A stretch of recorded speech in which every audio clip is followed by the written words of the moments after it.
The city of Florence is making strides to eliminate harmful forever chemicals from its water supply. Our mission is to provide the safest, cleanest potable drinking water to our customers at the cheapest rate that we can possibly get it to them for. We strive to make sure we excel in customer service.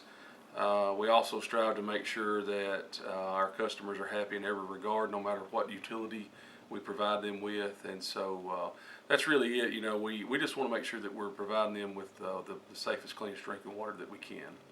Florence has two separate water treatment facilities that are already in place to treat the water coming out of its sources before it gets sent to its customers. So we have two water plants here with the city of Florence. One is located on the Tennessee River. It's actually at Veterans Park. We pull off of what they reference as Wilson Lake. And then also, of course, we have our older plant, which is on Cypress Creek. We have non-detect issues at Cypress Creek with PFAS, but we do have PFAS in our source water at Wilson Lake, coming off of the Tennessee River. Of course, we're downstream from several municipalities, and all the different businesses that are upstream from us that possibly could contribute. Being downstream from a number of industrial plants in Decatur, Alabama, Florence is faced with the challenge to remove some stubborn contaminants that come out of those plants. One contaminant in particular is the PFAS family of chemicals. To my understanding, yes, it is 3M. There's been a lot of names, I guess, mentioned, and I don't know of any of the other ones that are in our immediate area. But yes, I would say probably 3M is probably the most likely that's in our area. There's been other names like DuPont and BASF and Tyco and some of the other companies that have been mentioned. But to my understanding, we don't have any of those in our area that would be affecting us. I think it's probably mainly going to be 3M.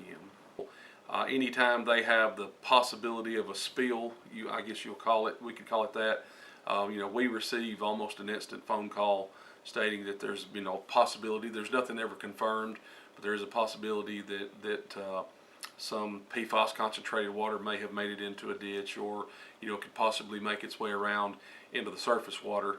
Of course, that being the Tennessee River, but I'm not real sure exactly what it does or what part it plays in their process, I guess you could say. Basically, what you do is you're forcing the water through some very, very tiny areas.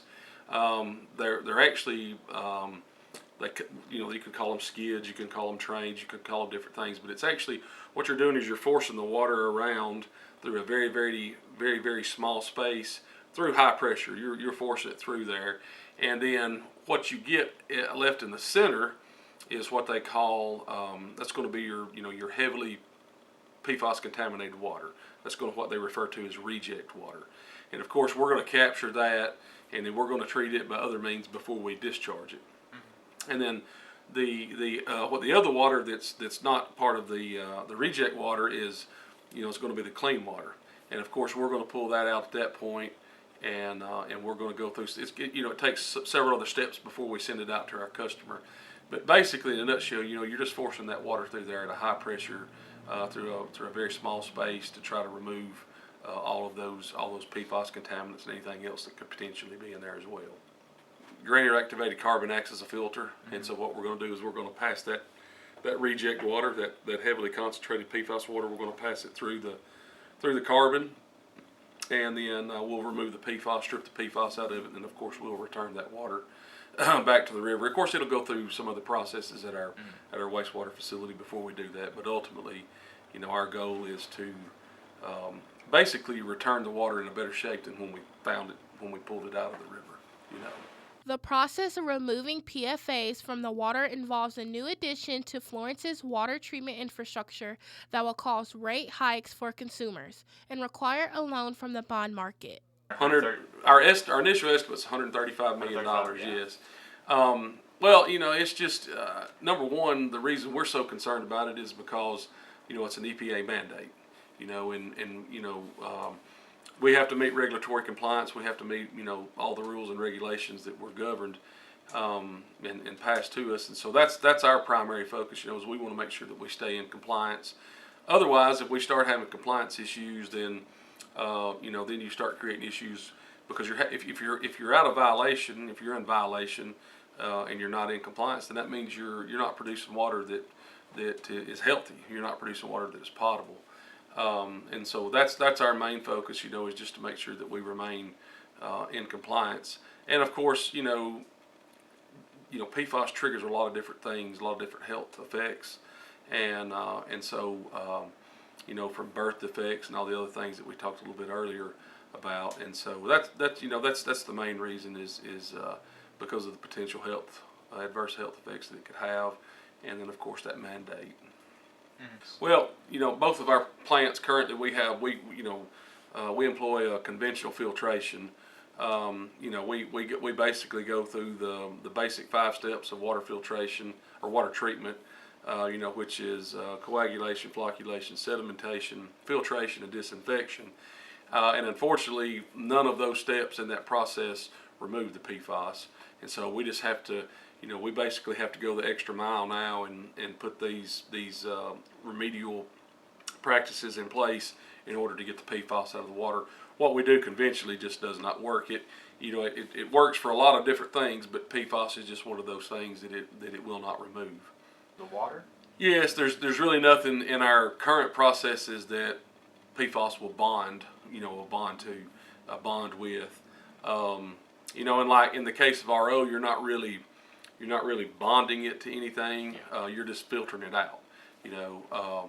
Our like most conventional water treatment facilities, our filters consist of a layer of anthracite, a layer of sand, and a layer of gravel.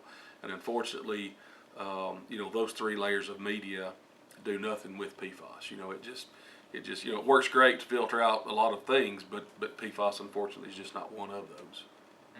In the process of getting it going? Yes, from an overall perspective, we're going to be building a new facility, a new building.